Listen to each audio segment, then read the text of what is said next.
Je ne veux pas que ma ville devienne le nouveau Chicago. Ce sont les mots employés par le maire de Montpellier après la rixe qui a fait 2 morts ce week-end dans un quartier montpelliérain. Alors on évoque Montpellier, on pourrait aussi parler de Toulouse ou de Marseille. Bonjour Jérôme Pierrat. Bonjour. Vous êtes journaliste, spécialiste du crime organisé. Déjà une question un peu géographique. Marseille, Toulouse, Montpellier.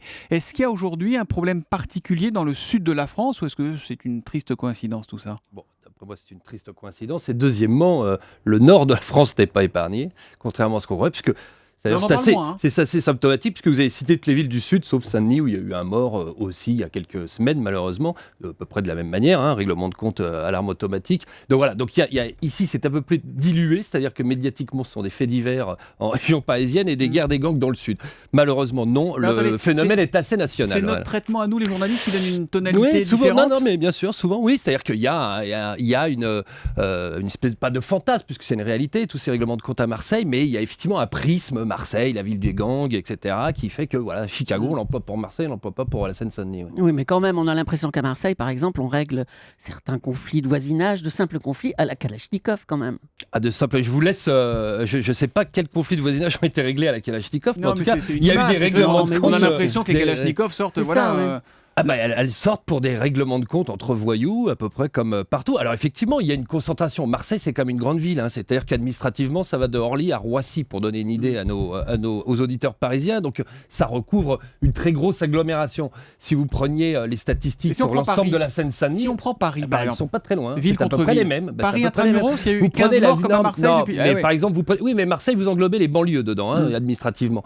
Donc c'est comme si nous, on avait Paris plus la petite couronne. À Saint-Denis, depuis janvier, il y a 5 morts par arme automatique. Pour la seule ville de Saint-Denis, on est 5, il y en a 15 pour Marseille et sa région. Bon. Oui, faites le calcul, c'est pas si disparate que ça. Et alors Montpellier, Toulouse, il y a une spécificité ou... Non, mais il y a des villes qui sont des hubs commerciaux pour le trafic de stupes. Des hubs, c'est des plaques tournantes. Oui, des plaques tournantes, c'est-à-dire que des la drogue qui remonte massivement, par exemple d'Espagne, le hashish marocain qui est principalement consommé, qui remonte d'Espagne, il s'arrête notamment à Montpellier, qui est une grosse plaque tournante qui permet de desservir et Marseille et Lyon, de remonter sur Paris, etc. Donc c'est des zones où il y a du gros trafic. Qui dit gros trafic dit arme automatique pour le réguler. Qui dit règlement de compte aujourd'hui dit forcément drogue, Jérôme Pierrat, parce que là vous faites quasiment.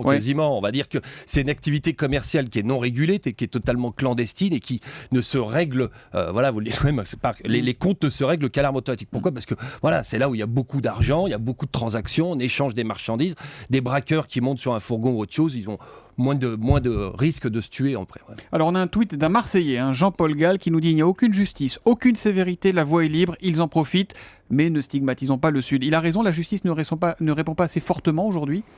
Les peines sont sévères, donc je Parce n'irai pas c'est forcément sur ce terrain-là. On dit c'est des petits caïds, c'est parfois des gamins. Il y a de tout, c'est-à-dire que le panel du trafic de drogue, il va effectivement de 18 à 50 ans et plus, mais il y a une nouvelle génération montante qui a faim, on va dire, et qui a une rationalité à toute épreuve, et donc celle-ci. Mais quand les peines, le problème, c'est que les règlements de compte, c'est très difficile à résoudre. C'est-à-dire qu'il faut attraper les gens quasiment sur le fait, sinon, deux types cagoulés qui vous tirent dessus. Si c'est vous ou moi, on trouve assez rapidement l'auteur. Quand vous êtes trafiquant de drogue, des ennemis, vous en avez des dizaines. Donc c'est compliqué à résoudre. Donc c'est pas tellement la justice, c'est plutôt les enquêtes qui sont difficiles. Ouais. Mais c'est aussi simple que ça de se procurer une arme, franchement. Même une c'est Kalachnikov. Pas simple, il faut être... C'est un cliché, ça. Non, c'est un peu. Il y a une part de vérité. C'est-à-dire qu'il faut déjà avoir un pied dans le trafic, bien évidemment. Si vous ou moi, on y va au doigt mouillé comme ça pour essayer de trouver une Kalachnikov, on a peu de chances de tomber dessus. En revanche, si vous êtes déjà dans le trafic, oui, c'est pas hyper compliqué. Alors il faut quand même modérer le propos, c'est-à-dire il n'y a pas des camions entiers qui arrivent en France, etc. Ça fait l'objet d'un trafic de fourmis, c'est bien pour ça que c'est difficile à endiguer d'ailleurs. C'est plutôt des ressortissants des pays d'ex-Yougoslavie qui trafiquent une pièce, 2 pièces, 10 Kalachnikov maximum. Et donc voilà. Mais on en trouve, oui, effectivement. Quand il y a des drames, souvent, et quand il y a beaucoup d'émotions autour, on envoie quelques policiers supplémentaires. Il y en a eu 12 de plus à Montpellier entre 2013 et cette année. On est passé de 458 à 470. Ça sert à quelque chose ou pas ? Est-ce qu'on peut encore regagner du terrain sur ces trafiquants ? On se demande un peu quelle va être l'étape d'après, là. Oui, alors c'est compliqué. Non, il faut surtout... le problème, c'est que le front, il est très large. C'est-à-dire qu'on va envoyer 10 policiers de rue. Alors ça va rassurer la population. C'est-à-dire qu'on met du bleu, comme on dit. Ça sert à dans quelque les chose rues. ou pas ? Pas grand-chose, non. Il faut être franc.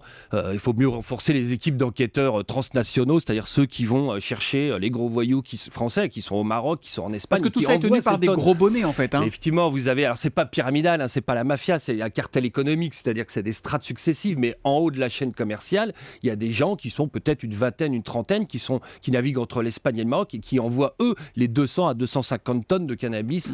On parle pas de la cocaïne en plus, mais voilà, aux consommateurs français. Donc c'est un truc en entonnoir comme ça, et après qui se diffuse sur toute la France. Et vous pensez qu'on peut regagner donc du terrain de ces trafiquants ou pas? C'est quoi l'étape d'après? Je vous repose la question parce qu'on se demande où ça va s'arrêter. Avant, quand on n'était pas content, on se mettait un point dans la figure, quoi. Oui, c'est ça. C'est-à-dire qu'en 15 ans, on a vu passer de la bagarre de rue, après à l'enlèvement, séquestration et torture, et maintenant on se tire dessus. C'est la banalité. Alors effectivement, ça me paraît assez difficile à endiguer. Ça va être que du long terme. C'est-à-dire qu'il faut faire malheureusement, enfin pas malheureusement, mais c'est un peu la tarte à la crème, mais de la prévention déjà dans les quartiers, on en fait assez etc. Non, il y en a quasiment plus. Voilà, la réponse elle est là.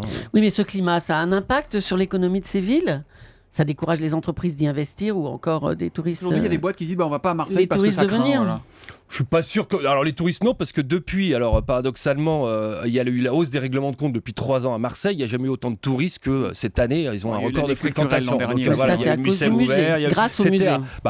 Donc il n'y a pas forcément de corrélation, parce qu'en gros, les voyous qui s'entretuent, déjà, ils touche rarement le grand public, heureusement, il y a peu de balles perdues, et surtout c'est cantonné dans les quartiers où les touristes ne vont pas, c'est-à-dire les quartiers nord de la ville. Donc, Merci Jérôme Pierrat d'être venu en direct ce matin sur Europe 1. Je rappelle que vous êtes l'auteur de Parrain de cité, enquête chez les millionnaires du trafic de drogue, ça veut dire ce que ça veut dire. C'est aux éditions La Manufacture de Livres. Merci et bonne journée à vous.